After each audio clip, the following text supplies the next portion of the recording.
Welcome back. Professor Balaji Akinyemi is still with us, and we have been talking about how we can achieve a violent-free 2015 general elections.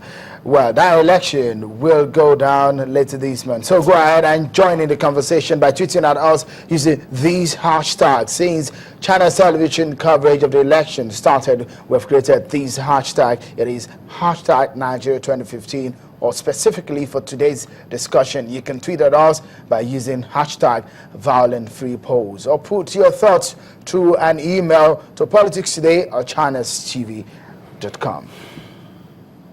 Before we went on break, Professor Akinyemi, you were talking to me about the issues in the Northeast and a possibility of a constitutional crisis if we go ahead in this election because of the situations there.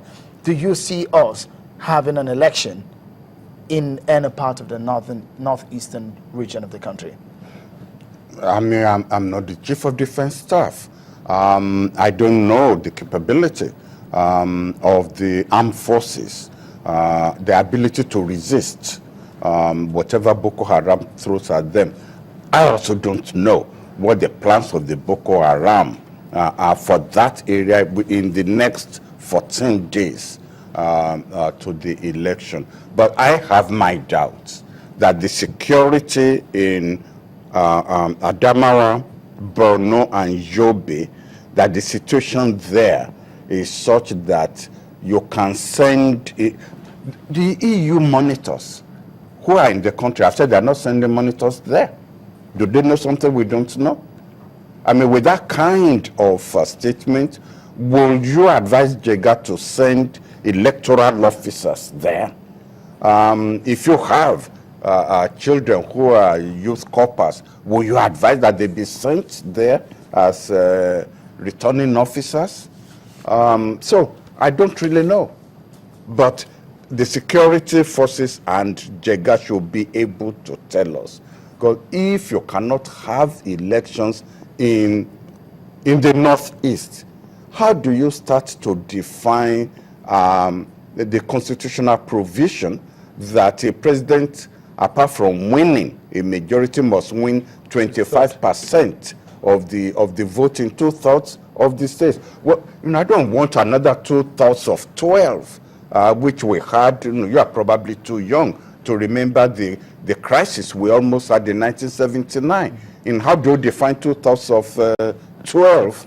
And they came to the Supreme Court came to some crazy definition where, a state is no longer regarded as a whole.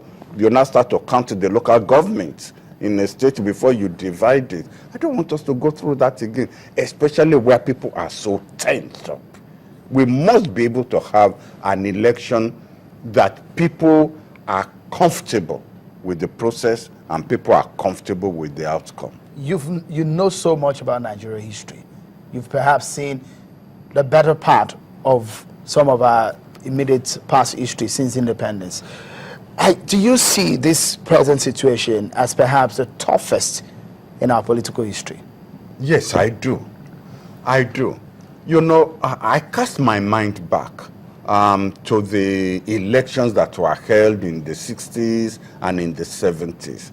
I never heard the Sardauna or Balewa or Awolowo or Azikwe or Aminu Kanu say, if my candidate doesn't win, or if I don't win, then all hell is going to break loose.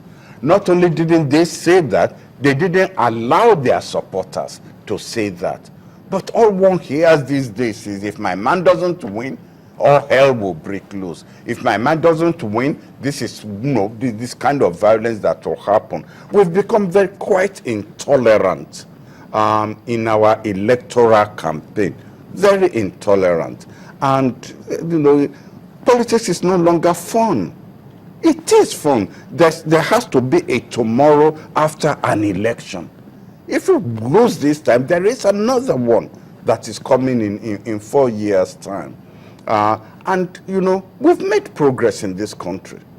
I grew up at a time when, believe me, whatever people may like to say, there was a Northern party, there was a Yoruba party, there was an Igbo party. Now we're talking about two national parties. that have emerged, not imposed, that have emerged. And, you know, that's progress. And I hope that supporters of both parties will realize that their supporters are all over the country. It's not an ethnic battle. It's not ethnic politics. I'm very sure that what we had in 1979 that you made mention, the Shagari of the NPN, the Awolowo of the UPN, and the result of that election at that year was very close. The percentage the winner came out with and the runner-up were very, very close. Do you see that if you go into this election, we might just have similar situation? Oh, I suspect that this is going to be one of the closest elections in terms of results that we have ever had. Why do you think so? The statistics indicate it. I just pointed out to you that we actually have two national political parties that cut across the zones. When you come up with that kind of configuration, the elections are bound to be close. The PDP is not a northern party. It's not a Christian party. The APC is not a southern party. It's not a Muslim party. You know, both parties exhibit all the characteristics of the nation, and therefore you can't. You know, you don't have the yardstick on which to base who. I mean, the electoral anticipated result in each state. You can't even do that. You know, big names have crisscrossed parties, like they are paddling canoes, you know, across rivers. But whatever it is, let people know. And maybe one should put in this word there. In 2011, there was no fear of dragging anybody before the International Court of Justice, the International Criminal Court. Now, given the precedent set by Uhuru Kenyatta, if there is violence, it's not those supporters who will be dragged before the court, it's the leaders. Because in Kenya, Uhuru Kenyatta did not go to throw the stone or throw the Molotov cocktail.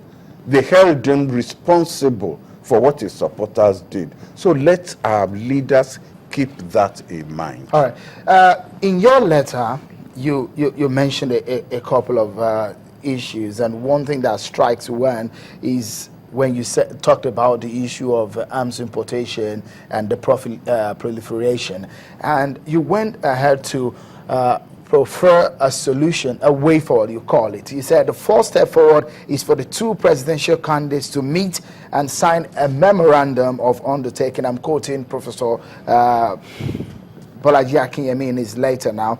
And that will commit both to a civil and peaceful campaign devoid of threats, a commitment to preach peaceful elections to their supporters, a commitment to control their supporters after the elections, and supporters of whoever loses should be entitled to peaceful protests but not to violent protests. I'll remind you that this letter came before the Abuja Peace Accord, but this is actually what came out of the Peace Accord. I'll allow you to listen and I will ask Professor Akinyemi this very question.